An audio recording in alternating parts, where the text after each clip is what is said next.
A young, inspired artist takes interest in a horrifying urban legend and makes it an inspiration for his art without knowing that this will summon a dark entity that's been long forgotten in the past. How will he live with the consequences if the devil himself lives inside? Hello, and welcome to our channel. Today we'll recap and review a supernatural slasher film called Candyman. Let's check it out! The movie starts in 1977 in Cabrini Green, when a young William takes his clothes to the laundromat. On his way, a policeman stops to ask if he's seen the suspect on a wanted poster, but he ignores him and hurriedly goes inside a building. Before entering the room, the lights turn off and he notices a huge gaping hole in the wall behind him. He ignores it, enters the room, and puts his clothes in the washer. Once he's finished, he goes out and notices a candy on the floor. He picks it up, but stops in his tracks when he sees a figure move inside the hole. To his horror, a lanky man with a hook attached to his arm comes out of the hole and offers him candy. He screams, which immediately alerts the police nearby,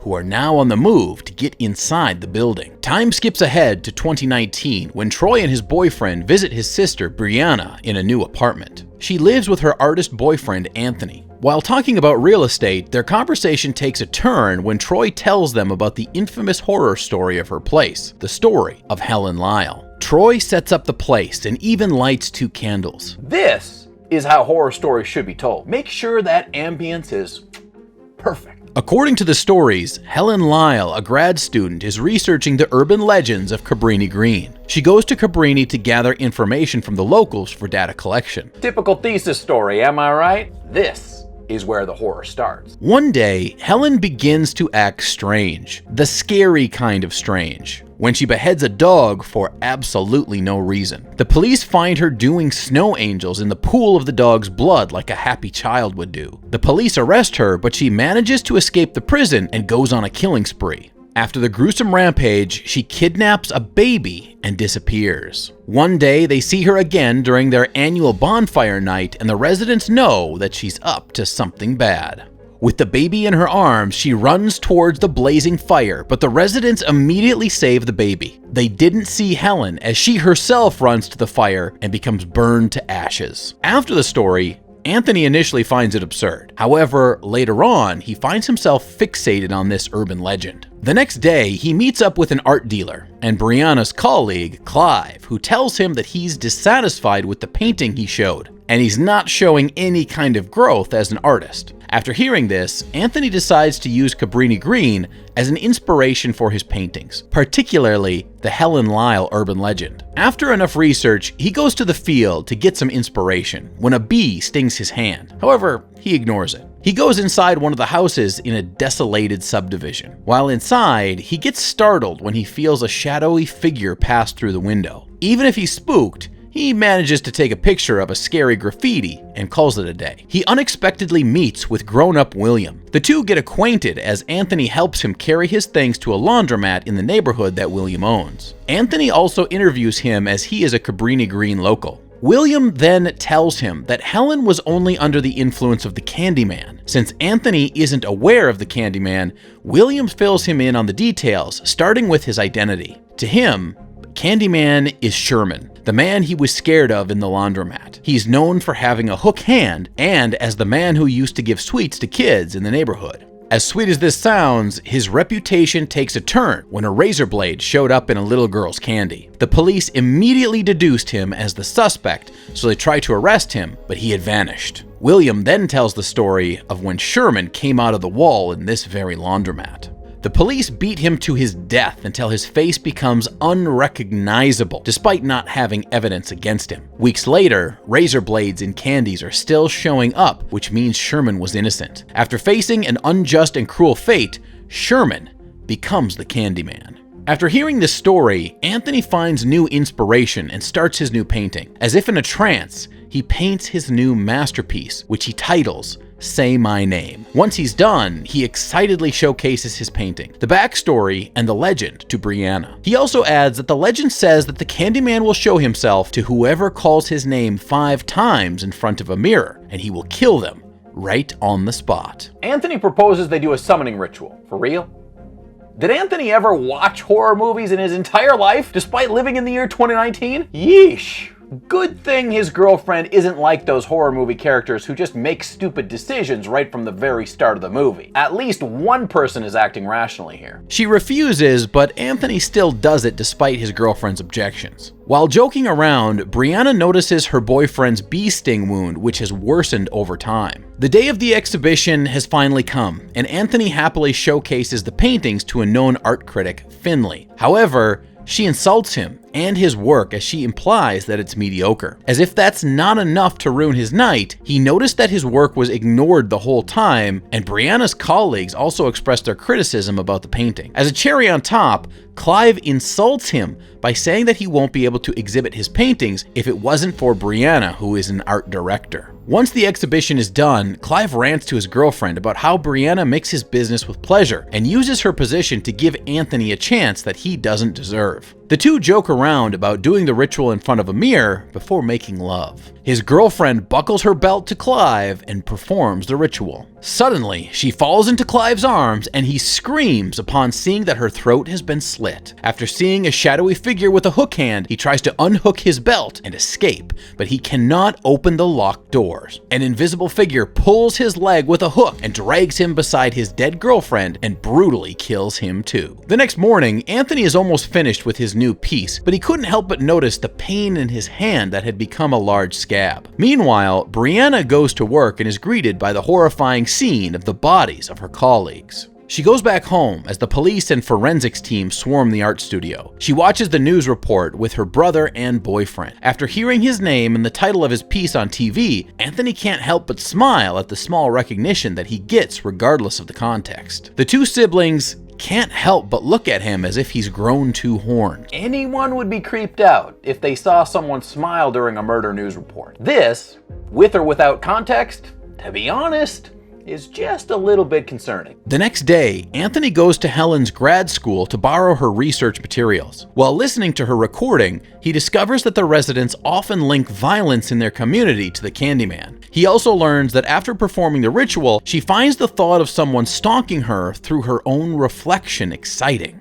When he sees his own reflection, he suddenly feels fear, especially when the elevator suddenly breaks down. After hitting the emergency button, he finds a candy on the ground, and as he picks it up, a razor pricks his hand. He looks at the ceiling of the elevator and is surprised to see a scary man, which was followed by the lights turning off. The elevator gets fixed, and he acts normal despite the terrifying experience he has just had. He goes back to his studio and works on his paintings while listening to Helen's recordings. While finishing up, Finley calls him to go to her place and invites him to a collaboration. Despite her insults when she first saw the painting, her interest is piqued again when it became the talk of the town after the slaughter in the art studio, and now describes it as eternal. Upon hearing this, he promises Finley that he'll do a series about Candyman. To make Finley understand the essence of the work, Anthony encourages her to perform the ritual. To appease him, she goes to the bathroom to do the ritual while Anthony is outside, picking at his scabs that are getting worse every day. When he accidentally opens up a new wound, he winces in pain and goes to the bathroom to wash it.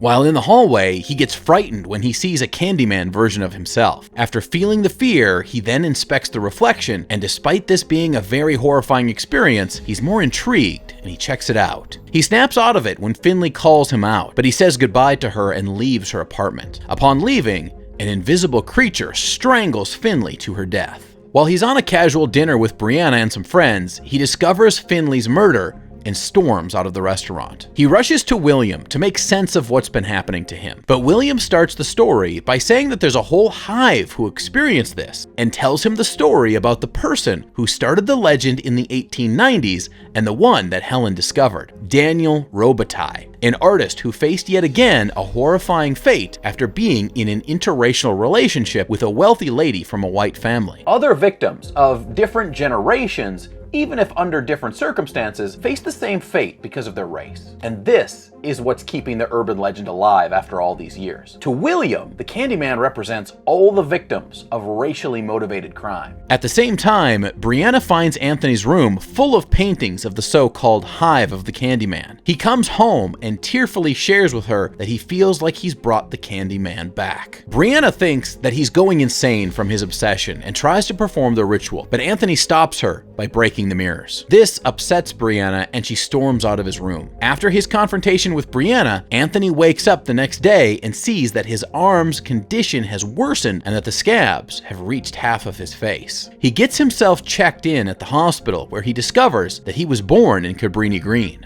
After hearing that, he rushes to his mother's home and discovers that he was the baby that was almost sacrificed to the fire. She reveals that Helen was only under the influence of the Candyman. Contrary to the stories that have been told, she is the one who saved baby Anthony by sacrificing herself to the fire. After that night, the community vowed to never say his name again. Realizing that someone broke the pact and he's the next victim, he helplessly goes back to the Cabrini Green subdivision. Meanwhile, Brianna is growing worried about Anthony and goes to William's laundromat to find him. However, William abducts her and knocks her unconscious. She wakes up, tied in a chair in the local church. And to William making a report to the police saying that Anthony is on a killing spree in Cabrini Green and giving his description to the police. She also sees Anthony, who is disassociated from reality and fully transformed into the Candyman. William also reveals that he's been planning this for a long time, as he knew that Anthony would be coming back and Candyman will rightfully return to continue his will. It appears